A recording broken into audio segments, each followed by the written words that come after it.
avec 10 nominations aux Oscars et 2 victoires. Bette Davis a marqué l'industrie cinématographique pendant plus de 5 décennies.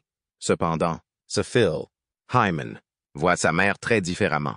Hyman révèle enfin les sombres secrets de Bette Davis que peu de gens connaissent. Êtes-vous curieux de les connaître? Regardez jusqu'à la fin pour découvrir la vérité sur la vie de cette icône du cinéma. Commençons par l'enfance de Bette Davis afin d'avoir la vision la plus complète et la plus détaillée d'elle. Ruth Elizabeth Davis, plus connue sous le nom de Bette Davis, est née le 5 avril 1908 à Lowell, dans le Massachusetts.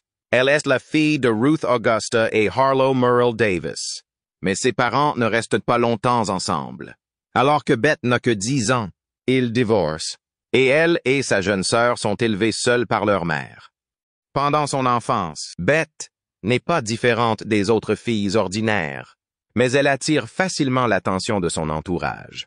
C'est à cette époque qu'elle a décidé de changer l'orthographe de son prénom en Bette, inspiré par un personnage du roman français La cuisine bête. Ce roman raconte l'histoire d'une femme célibataire d'âge mûr qui complote pour détruire sa famille. Bien que Bette ne l'ait pas réalisé à l'époque, ce personnage est devenu une icône sur laquelle elle a continué à s'appuyer dans sa carrière d'actrice, un personnage fort et individuel. Malgré sa beauté frappante, Bette ne correspondait pas aux critères de beauté hollywoodiens traditionnels de l'époque. Il lui est donc difficile de trouver des opportunités. Un jour, alors qu'elle arrivait à l'aéroport pour rencontrer un célèbre réalisateur, elle a été écartée. Le réalisateur ne l'a pas reconnue parce que Bette ne correspondait pas à ce qu'il attendait d'une actrice. Cet incident montre que même si vous avez du talent et du charme, mais que vous ne correspondez pas aux critères de beauté de l'industrie cinématographique, il se peut que vous ne trouviez pas d'opportunité. L'histoire de Bette Davis a été compliquée par les difficultés rencontrées dans sa vie personnelle. Son père était distant et indifférent, tandis que sa mère, une femme stricte et droite, a toujours enseigné à Bette qu'une bonne fille devait attendre le mariage. Cependant, sa mère ne cachait pas les difficultés de son mariage et mentionnait souvent les souffrances qu'elle endurait en vivant avec un mari infidèle. Selon Bette, le mariage de ses parents n'était pas heureux et lorsqu'ils ont divorcé, elle s'est sentie soulagée. Lorsque Bette a 13 ans, sa famille déménage à New York, où sa mère utilise ses économies pour inscrire Bette à la Clarence White School of Photography. Ce fut un tournant majeur dans la vie de Bette, qui continua à développer son talent et devint l'une des plus grandes stars de cinéma de tous les temps. Dès le début de sa carrière, Bette Davis a eu une personnalité contradictoire. Un jour, elle pouvait être très douce et aimable, mais le lendemain, elle changeait complètement, devenant une personne difficile à comprendre. C'est ce changement erratique qui a poussé de nombreuses personnes à colporter des ragots à son sujet. Par exemple, au Manhattan Civic Repertory Theatre de New York, l'une des plus prestigieuses compagnies de théâtre, Bette a été rejetée non pas à cause de son manque de talent, mais à cause de son attitude quelque peu frivole et fausse. Cependant, ils n'ont pas réalisé que cette jeune fille avait un grand potentiel. Ils ont manqué l'occasion de travailler avec l'une des plus grandes actrices de tous, l'étant à cause de leurs préjugés et de leur incapacité à voir clair dans sa nature. Lorsqu'elle s'installe à New York, Bette rejoint les Scoots, mais sa passion pour la comédie s'intensifie et devient peu à peu le centre de sa vie. À 18 ans, elle est captivée par la prestation de Peg Entwistle dans The Wild Duck en 1925. Bette se souvient que c'est de la vue de Peg, une jeune fille talentueuse de 17 ans, qui a déclenché sa passion pour la scène. Bette auditionne pour la Stock Theatre Company de George Cukor à Rochester, dans l'État de New York. Mais sa prestation ne l'impressionne pas au premier abord. Cependant, il voit en elle un potentiel et lui donne sa première occasion de jouer un rôle rémunéré, un petit rôle dans le cœur d'une pièce. 3 ans plus tard, lorsque la metteuse en scène Blanche Yurka revoit The Wild Duck, elle confie à Bette le rôle de Hedwig, précédemment tenu par Peg Entwistle. Ce fut un tournant et Bette put se produire dans de grandes villes telles que Philadelphie, Washington et Boston. À la même époque, alors que Bette n'a que 21 ans, elle fait ses débuts à Broadway dans Broken Dishes, suivi de Solid South.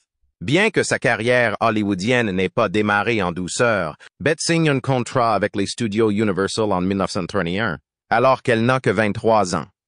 Cependant, Elle doit faire face à un défi de taille dès le début.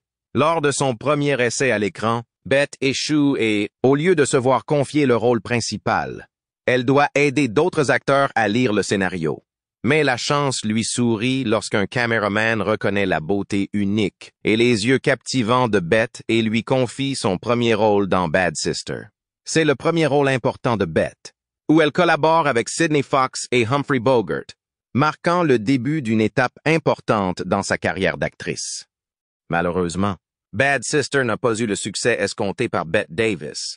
C'est un échec cuisant au box-office, qui ne répond pas aux attentes de Bette Davis.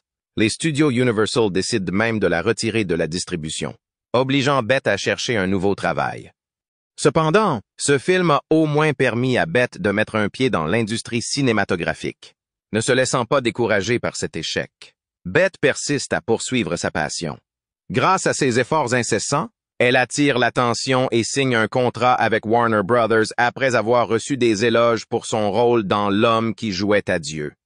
Bien que la Warner Brothers l'ait engagée, elle ne savait pas quoi faire de Bette et l'a donc prêtée à la RKO Pictures pour le film de 1934 of Human Bondage, un drame basé sur le célèbre roman de Somerset Maugham. C'est ce rôle qui a permis à Bette Davis de se faire connaître. Dans ce film, elle incarne Mildred, une serveuse impolie, froide et intrigante. Ce rôle a été très apprécié et a permis à Bette de recevoir sa première nomination aux Oscars de sa carrière. Of Human Bondage marque un tournant majeur dans sa carrière, créant l'image de Bette Davis associée à des personnages féminins forts, individualistes et souvent impopulaires. Elle brise les stéréotypes sociaux et les normes traditionnelles de l'époque, s'affirmant comme une actrice au jeu fort et audacieux. Cependant, malgré cette percée, Bette a toujours eu du mal à trouver des rôles convenables, car elle était toujours confrontée à des rôles simples et limités, qui étaient souvent attribués aux actrices hollywoodiennes à l'époque. Bette s'est constamment efforcée de s'affranchir des rôles traditionnels et de rechercher des opportunités nouvelles et stimulantes. C'est cette persévérance qui a jeté les bases de ses succès retentissants ultérieurs. L'une des étapes majeures de la carrière de Bette se situe en 1936, lorsqu'elle s'engage dans une bataille juridique tumultueuse avec les patrons de Warner Brothers au sujet des clauses restrictives de son contrat. Bien que Bette ait finalement perdu le procès, cette bataille a ouvert un nouveau chapitre dans la lutte pour les droits des acteurs et la liberté professionnelle, qui a eu un impact profond sur l'industrie cinématographique jusqu'à aujourd'hui. Bette a eu la chance de remporter son premier Oscar 1 an seulement après la bataille juridique pour son rôle dans Dangerous, où elle incarnait une jeune actrice en difficulté dans l'industrie cinématographique. Ce prix n'était pas seulement une reconnaissance bien méritée, mais aussi un témoignage du talent de Bette Davis et de sa détermination à ne jamais abandonner. Bette Davis s'est ensuite fait un nom grâce à son rôle aux côtés de Leslie Howard et Humphrey Bogart dans La forêt pétrifiée. En 1938, elle remporte l'Oscar de la meilleure actrice pour son rôle dans Jezebel. Ce succès lui permet de s'affirmer comme l'une des plus grandes actrices d'Hollywood. Outre sa carrière exceptionnelle, la vie personnelle de Bette Davis a également été marquée par des bouleversements et des controverses.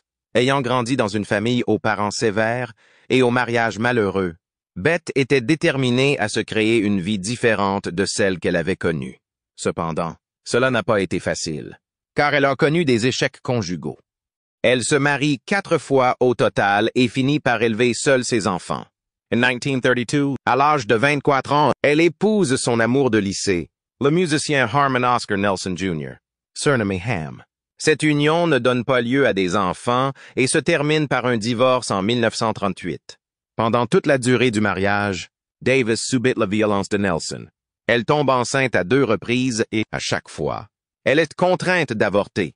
Une décision non seulement effrayante mais aussi dangereuse à l'époque prémédicale des années 1930. La relation est rapidement devenue tendue et intenable, et Davis a cherché du réconfort dans une liaison extraconjugale. Nelson demande alors le divorce. À cette époque, Bette joue dans le film Dangerous et tombe amoureuse de Franchot Tone. Cependant, Tone était fiancée à une autre actrice célèbre, Joan Crawford. ce qui a créé une des rivalités amères entre Davis et Crawford qui a duré de nombreuses années. La vie amoureuse de Davis continue d'être mouvementée au cours des décennies suivantes. Son deuxième mari, l'homme de fer Arthur Farnsworth, meurt subitement en 1943. 2 ans plus tard, Bette épouse l'artiste William Grant Sherry, avec qui elle a une fille, Barbara. Cependant, ce mariage n'a pas duré et ils ont divorcé en 1950. Peu après, elle épouse son 4e mari, l'acteur Gary Merrill, sa co-vedette dans le film populaire All About Eve.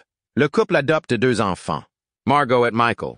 Bien que ce mariage se soit également soldé par un divorce, Bette a trouvé l'épanouissement et la joie dans son rôle de mère.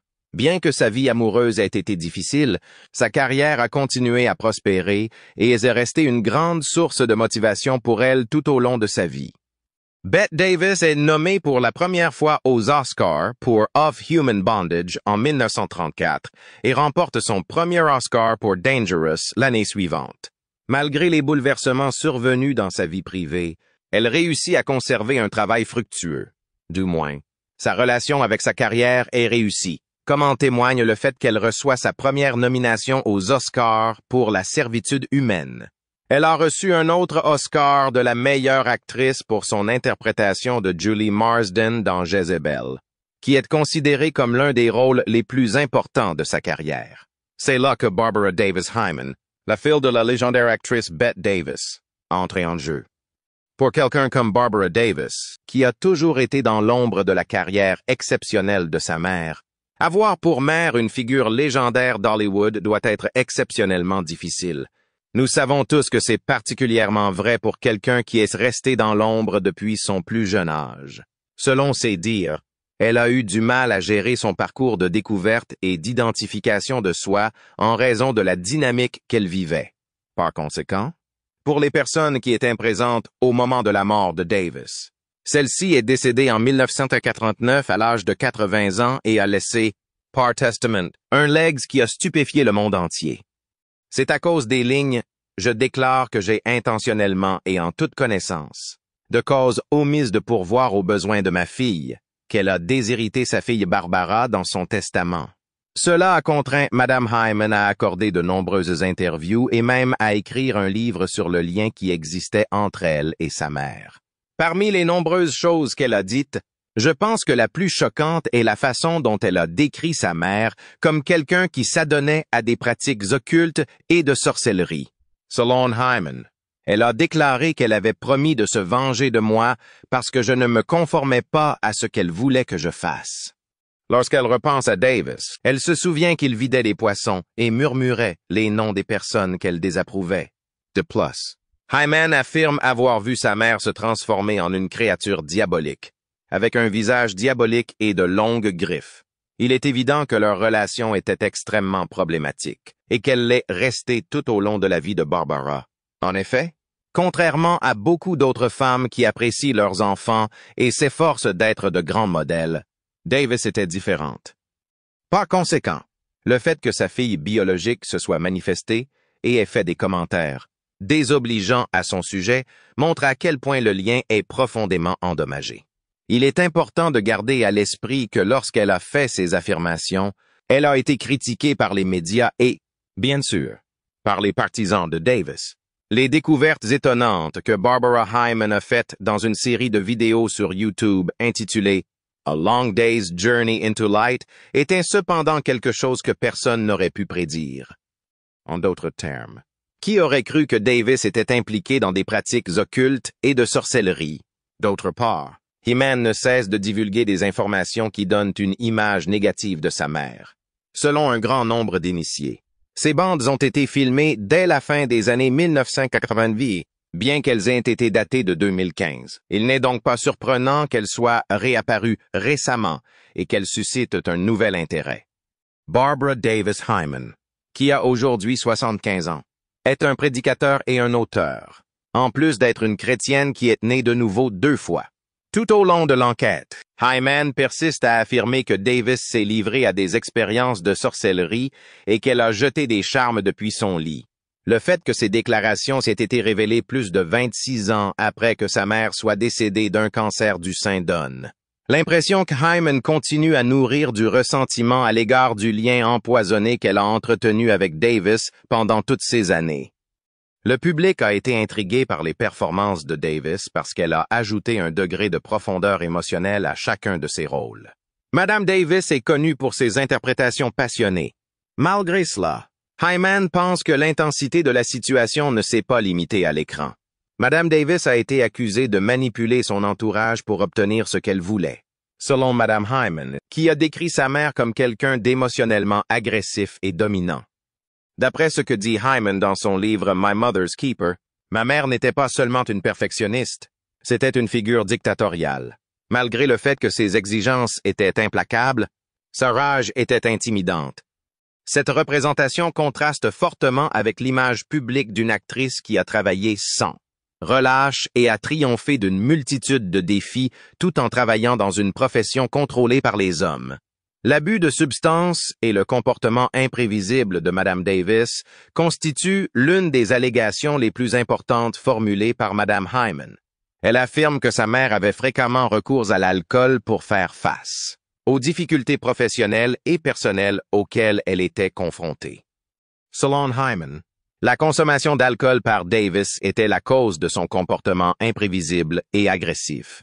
Hyman a relaté de nombreux incidents au cours desquels Davis la trompait en feignant une overdose de narcotiques pour la terrifier. Davis revenait ensuite le lendemain matin pour ajouter avec suffisance « J'espère que cela t'a donné une bonne leçon ». Ces accusations ont suscité des réactions diverses. Davis a été défendu par certains fans et collègues, qui ont déclaré que les déclarations de Hyman étaient soit exagérées, soit sorties de leur contexte. Ils ont souvent fait référence à la carrière exceptionnelle de Davis et à sa réputation emblématique dans l'industrie hollywoodienne. Certaines personnes étaient plus enclines à croire les déclarations de Hyman, soulignant que les attentes et les pressions énormes qui existent dans l'industrie hollywoodienne peuvent potentiellement conduire à un tel comportement. Le statut de Davis, en tant que pionnier de l'industrie cinématographique, n'a pas été modifié, même si les vidéos et les mémoires ont eu un impact considérable sur l'image populaire.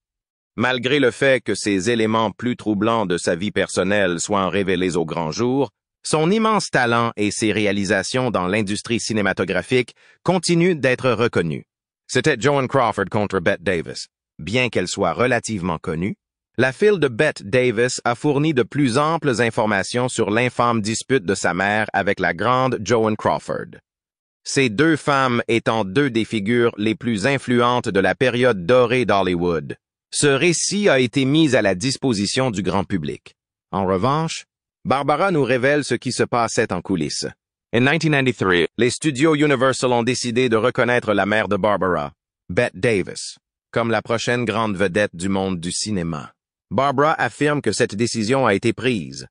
Cela s'est produit après qu'elle ait triomphé de tous les obstacles et qu'elle se soit forgée une excellente réputation dans l'industrie hollywoodienne. Il est clair que Davis était folle de joie et qu'elle attendait avec impatience la publication de son histoire en première page du journal. Malgré cela, le destin nous réservait d'autres surprises. Des sources proches de la situation ont révélé que Joan Crawford était une personne qui possédait beaucoup d'esprit.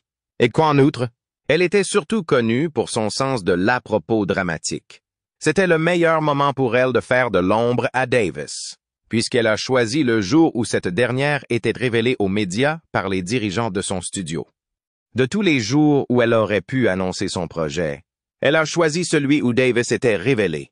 Le jour même où les studios Universal avaient l'intention de proclamer Davis comme la prochaine grande star d'Hollywood, Crawford a fait une révélation importante concernant son divorce imminent avec Douglas Fairbanks Jr., qui était son mari à l'époque. Imaginez un instant. En prévision de la nouvelle, Bette Davis se lève très tôt le matin pour aller chercher le journal. Elle est certaine que son nom figurera en bonne place dans les gros titres du journal. D'un autre côté, elle observe les nouvelles du divorce de Crawford qui vole la vedette, alors que les siennes sont enfouies dans les pages des journaux, difficilement accessibles à moins de faire un effort concerté pour les trouver. Grâce à son drame, Crawford a réussi à voler la vedette à Davis, reléguant ainsi les principales nouvelles de Davis à un simple paragraphe dans la section des critiques. Cet acte de trahison a causé beaucoup de peine à Davis et a alimenté une amertume durable. Les activités de Crawford ont réussi à atténuer brièvement le moment de gloire de Davis, ce qui a eu pour effet d'insatisfaire Davis et de le rendre extrêmement furieux. Leur rivalité de longue date, qui s'est traduite par plusieurs cas de surenchère et de sabotage professionnel, a été inspirée par cet événement, qui a donné le ton de la compétition. Pendant la production du film intemporel Whatever Happened to Baby Jane, leur antagonisme a atteint son apogée et son point de rupture. Les émotions présentes sur le plateau ont été exacerbées par leur querelle en dehors de l'écran, ce qui a conduit à des performances célèbres qui ont enthousiasmé les téléspectateurs du monde entier. La rivalité entre Bette Davis et Joan Crawford serait née d'un triangle amoureux, comme l'a déclaré la fille de Bette Davis. Au cours de ce drame, qui s'est déroulé sur le tournage du film Dangerous, Davis, Crawford et Francho Tone, qui étaient leurs charmantes co-stars, ont affiché leur relation tendue l'une avec l'autre. Davis a été séduit par le très beau Francho Tone, dont il est tombé amoureux en raison de son charisme et de son charme. D'un autre côté, Crawford avait déjà gagné le cœur affectueux de Tone. Bien que Tone soit déjà en couple avec Crawford, Davis le poursuit avec vigueur dans l'espoir que leur relation à l'écran débouche sur une relation amoureuse. Davis a fait un effort concerté pour conquérir le cœur de Tone, bien qu'elle soit déjà mariée à l'époque. Crawford, qui a toujours été compétitive et n'a jamais reculé devant une bataille, a agi rapidement pour consolider son emprise sur Tone. Elle est déterminée à conserver sa position dominante. Ayant réussi à contraindre Tone à des fiançailles précipitées, Crawford souhaitait infliger une douleur importante à Davis. Lorsque les caméras ont commencé à tourner, il était évident que la nouvelle des fiançailles entre Tone et Crawford avait causé une grande détresse émotionnelle à Davis. Le fait que son adversaire le plus redoutable se soit fiancé à l'homme pour lequel elle avait des émotions était déjà assez bouleversant. Mais le fait qu'elle ait dû assister à leur fiançailles réussies sur le même plateau où elle avait fantasmé de tomber amoureuse l'était encore plus. Davis a subi un revers important dans sa carrière et dans sa vie personnelle à cause de cela. Après avoir traversé cette tourmente mentale, Davis s'engagea solennellement à ne jamais pardonner à Crawford. Les Oscars de 1936 sont le point culminant de leur animosité. Davis, qui n'est pas sûre d'être nominée pour le prix de la meilleure actrice, ne veut pas se rendre à l'événement et choisit de porter une robe peu flatteuse pour montrer son refus d'y assister. Cependant, la chance s'est mise de la partie et Davis a fini par remporter le prix de la meilleure actrice. Après cela, elle n'a pas eu d'autre choix que de l'accepter en portant la tenue qui se voulait un défi à l'occasion. Crawford aurait fait un commentaire désagréable à Davis pendant qu'elle recevait son prix. Crawford aurait déclaré que Tone l'avait choisi au lieu de Davis parce qu'il considérait Davis simplement comme un bon acteur et non comme une dame. Cette déclaration frappa durement Davis et raviva leur longue et acrimonieuse querelle. Mais en coulisses, Bette Davis fait beaucoup d'efforts malgré toute l'agitation qui règne. 1937 est l'année où elle a pu consolider sa position de véritable A-lister dans le monde impitoyable d'Hollywood grâce à ses réalisations. Avec tout l'éclat et le glamour que le grand écran avait à offrir, son étoile brillait de tous ses feux. Cependant, même si sa carrière continue d'atteindre de nouveaux sommets, elle ne peut éviter les difficultés et les scandales tout au long de sa carrière. Non seulement la dispute avec Crawford s'est poursuivie pendant une très longue période, ce qui peut être incroyablement stressant, mais elle a également fait l'objet d'une controverse majeure à l'époque. Néanmoins, Davis et Crawford, malgré leur tristement célèbre rivalité, ont toutes deux laissé une trace importante dans l'industrie du divertissement à Hollywood. Les deux femmes possèdent un grand talent. Joan Crawford avait une présence imposante à l'écran qui a contribué à l'âge d'or du cinéma. Mais Bette Davis avait une palette d'interprétation plus dynamique. Toutes deux ont apporté une contribution significative à l'industrie cinématographique. Toutes deux ont en effet participé à des films et à des productions qui sont devenues légendaires et qui sont encore appréciées aujourd'hui dans la culture populaire. Leur compétition a même été immortalisée d'une manière ou d'une autre. Un épisode entier de la série télévisée Feud, Bette and Joan, est consacré à Bette Davis et Joan Crawford et met en lumière la complexité de leur relation. Cela s'explique par le fait qu'il s'agissait d'un événement légendaire. Bette Davis était une femme courageuse qui s'est battue avec ténacité pour assurer sa position dans la profession. Si l'on considère tout ce qu'elle a dû endurer pour obtenir son premier rôle, je veux dire vraiment, c'est tout à fait compréhensible. Non seulement elle aimait profondément son travail, mais elle était aussi très gentille et compatissante à bien d'autres égards. Bette Davis avait une personnalité à la fois compliquée et diversifiée, ce qui est évident même si elle a été impliquée dans plusieurs scandales. En plus d'être une actrice aimante et une mère qui s'est battue contre les difficultés de la célébrité et de sa vie personnelle, elle a été une pionnière dans l'industrie hollywoodienne. Tout au long de sa carrière, Madame Davis a été confrontée à une multitude de problèmes, notamment des conflits avec les responsables des studios et la nécessité de préserver sa position sur un marché hautement concurrentiel. Son engagement inébranlable envers sa profession était inégalé, et elle s'est souvent poussée elle-même et les autres autour d'elle jusqu'à la limite de leur point de rupture. Si tel est le cas, nous ne pouvons pas ignorer les émotions de Barbara. Il est également très important de prendre en considération le point de vue de Hyman. Ses expériences et ses perspectives ont manifestement été influencées par le fait qu'elle a été élevée dans l'ombre d'une icône hollywoodienne. Madame Hyman est restée fidèle à sa position au fil des ans, estimant que sa biographie est un portrait fidèle de sa vie avec Ms. Davis. Après cela, elle s'est tournée vers une carrière dans le ministère, où elle a souvent partagé ses expériences de dépassement de son passé et de découverte de la paix. Il est également possible que ses aveux fassent partie de son cheminement vers la guérison. Mais qui sait? Bette Davis a laissé une marque indélébile sur l'industrie hollywoodienne. Sa carrière s'est étendue sur plus d'un demi-siècle et elle a donné d'innombrables représentations qui sont devenues légendaires. Elle est toujours considérée comme l'une des actrices les plus acclamées de tous les temps. Madame Davis s'est démarquée du moule habituel des normes hollywoodiennes pour une actrice de son époque. Elle était connue pour sa fougueuse indépendance et sa volonté d'accepter des rôles peu attrayants et difficiles. Le fait qu'elle ait reçu 10 nominations aux Academy Awards et qu'elle ait réussi à en remporter 2 montre à quel point elle était une actrice talentueuse. Par conséquent, si les secrets révélés par Hyman ont pu bouleverser un grand nombre de personnes, ils offrent également une perspective plus humaine sur un personnage légendaire. À l'exception des accusations de sorcellerie, d'occultisme et de satanisme, ces allégations sont toujours en suspens. Cependant, elles nous rappellent que, sous le battage médiatique et les paillettes, il y a des personnes qui traversent de véritables problèmes.